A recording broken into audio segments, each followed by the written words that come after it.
What is up, guys? Hope you're having a great evening, morning, whatever it might be. So my videos are getting a little bit long and I'm hitting roughly 12 to 13 minutes on average. So I figured I'd dial that down just a little bit today and talk about something I enjoy doing every now and then. We got some family and friends coming over, the in-laws, my parents, and I think it'd be fun to do a little brisket. So figured let's go ahead and talk about trimming up and selecting the right brisket. So let's jump into it. Alrighty guys, so here we have a store-bought brisket. I generally don't go for the real big ones that you can easily spend 38, 40 bucks on. I try to find one that's priced anywhere from the low 20s to the early 30s. First thing I like to do when I'm picking out a brisket up at the store is basically go around and wiggle each brisket back and forth. Most of you guys probably already know that when you are picking out a brisket, you will find giant chunks of fat. Now these are untrimmed briskets. They haven't been trimmed up just yet. So you're gonna have to do a little bit of work on them to get them prepped before they are rubbed and ultimately set and prepped for the barbecue pit. So there's a pretty solid layer of fat here we're gonna go ahead and trim off. And on this side, it kind of opens up a bit and we can see some of that actual meat tissue exposed there. But I will literally wiggle the briskets back and forth just to make sure, the more wiggly it is, the more meat content that you're going to have in your brisket. Now sometimes the meat can be hidden under some pretty heavy chunks of fat, and generally I see those like in the briskets that are upwards of $38 to $40. I bought this brisket for $25. I think actually no, it's $27. So we had $27 for this brisket here. We're going to go ahead and trim it up a bit, and I'll show you guys what exactly I'll be cutting off of this guy. Let's go ahead and open her up and drain out some of the blood. Alright, so a lot of the times you'll have these big bundles of fat on most briskets, and this one didn't have too many. It just had this one little ridge here. So I'm simply going to go ahead and, just like I've been doing here, I'm going to go ahead and just work my way through with this fillet knife and cut off these big little chunks.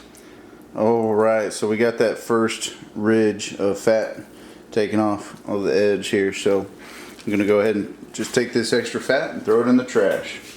I went ahead and stripped away some other little pieces of fat that I thought were just a little thick on the thick side, but overall this is a nice cut for an untrimmed brisket. So there's nothing too shabby other than a couple little spots like these.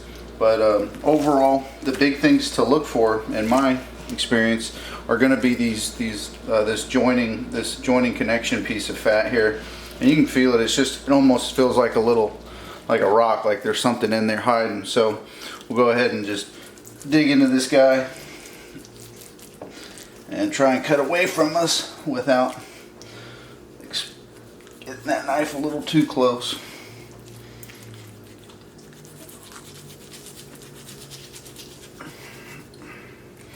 And there might be a couple little pieces, but overall we just want to get rid of that big old piece of fat there. So got that off and out of the way. And this side, look at this side, this is beautiful. Look at that. It's just nice selection of meat here. Not too much fat on this side. Just look at that. I mean, that's what you're looking for at the store, is to see that nice pink red color. Not a lot of fat built up on one side or the other. And of course the wiggle test is, I guess I'll refer to it as, but there's even some dried on sections of the meat here where you can see it was hanging on a meat hook at one point, and these pieces of meat they don't look super hot. So we're gonna go ahead and just trim a little bit of this off.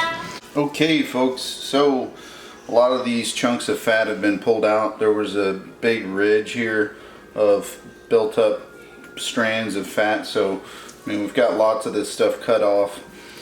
So we're looking pretty good on this side. Flip it over, got this kind of this gristly little layer of fat, but You know, this is something that'll I think will char up nicely and create a nice bark on the brisket. So at this point, we're just going to dry it out a little bit, and I'm going to go ahead and see how dry I can get it. Take away some of the moisture on the surface, and we'll go ahead and add our seasoning rub, and I'll show you guys that here in just a sec.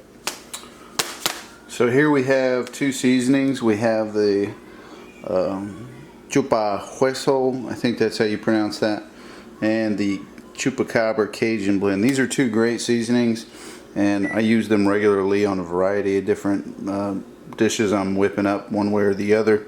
But let's go ahead and start coating the brisket. It's already been dried at this point. I went ahead and took some paper towels and dried it up and got rid of some of that extra surface moisture that was lingering on here. It's all trimmed up. We got all the nice chunks of fat out of it. So let's go ahead and smack a little bit of a rub on here and let it sit for a bit before we get it going on the pit. Now, I definitely don't hold back.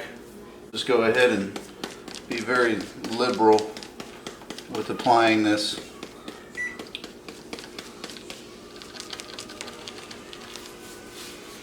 And just like everybody says, we're going to rub it in there.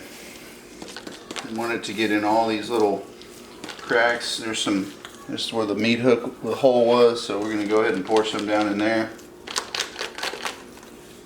We're going to go ahead and switch over to the chupacabra Cajun blend.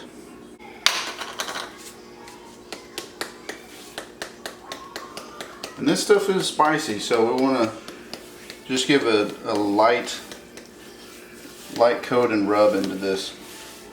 Don't want to do too much. Just enough to give it a little bit of heat. Alright, so now we are going to keep it simple. This guy has had time to set, and it's been a good 35-45 minutes since we've applied all of the rub, and it's had plenty of time to soak in there. So now let's go ahead and run it out to the grill. A lonely walk outside. Just in case you guys are wondering, my son has a birthday party tomorrow, and that's what is calling for the brisket. And I'm going to be smoking it from 10:30 at night until basically about 10:30 a.m. So we're going to do a full 12-hour smoke. I might even I don't know, I think my father-in-law wants to do some barbecuing on his own, so I might have to pull it off a little bit early, but we'll see what happens. Alright, so I like to use, even though I do have a full-blown smoker, an Oklahoma Joe Highland model, I usually like to just go ahead and do an offset style of cooking and place my meat just underneath the smokestack here. So I'm going to go ahead and just drop her on.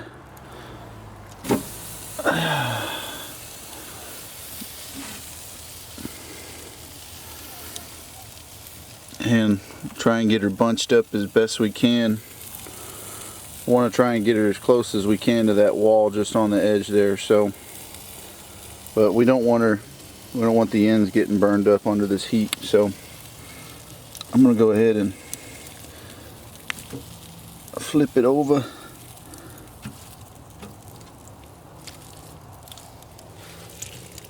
There we go. Perfect.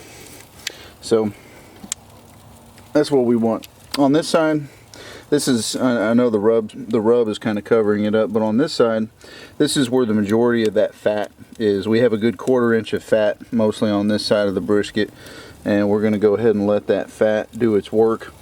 You know, my stepdad, he is somewhat of a popular man growing up because he would always make some killer brisket. And he would always lecture me about how it is crucial to make sure that you're letting it slow cook with the fat on the top side. But you know, little by little, sometimes I'll move it around, flip it over. I mean, you just kind of fondle it a little bit, and it seems to come together at the end. But we're keeping it simple. Got a nice rub on there, and got a good, nice little charcoal pit down here with some mesquite.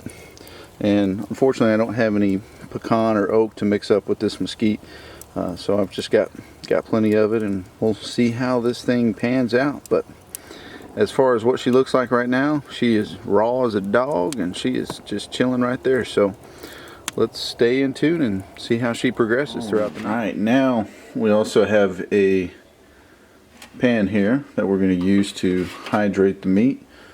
Once it dries out just a little bit more, let's go take a look at it after being on there for a couple hours and see how it's looking. So here we are after a couple hours. Not sure how well it'll show, but you can see starting to get a nice little smoke layer on there. So I think it's looking pretty good and progressing nicely. And our end right over there starting to get a nice little crispy layer on it. So at this point, with us only having mesquite burning down there, thankfully there's a Buc-ee's down the road, and went ahead and grabbed some of this oak charcoal. So we'll toss a few of those little briquettes in there, get a little mixture going of oak and mesquite, and that's a hard combination of wood to go wrong with. So we'll keep progressing and keep smoking away on this guy, and we'll check back in here in a bit. So we are rocking it at roughly 250 degrees. We've had this guy going now since about 10:30 p.m. It is now 2 a.m. Let's go ahead and see how it's looking. Alright. Oh, juicy, juicy, juicy, juicy. Okay, so here we're starting to see all the inner fats and inner juices. They're pushing out to the outside, and they're starting to hydrate that crust.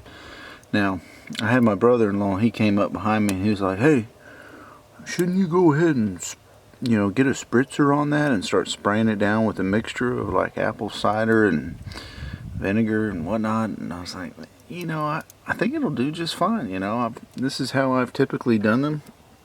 As you can see underneath there, we have our little drainage pan.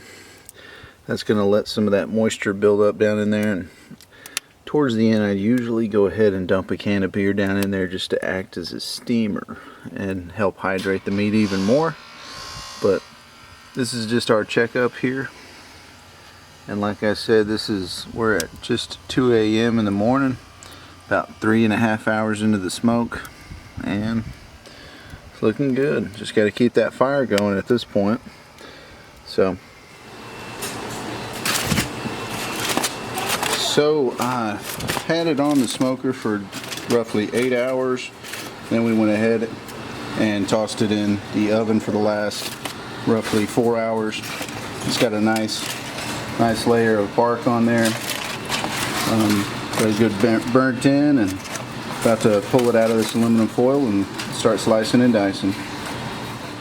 Okay guys, so finally made it to the final product. Got a nice smoke ring. And how does the brisket taste, Mom? Delicious.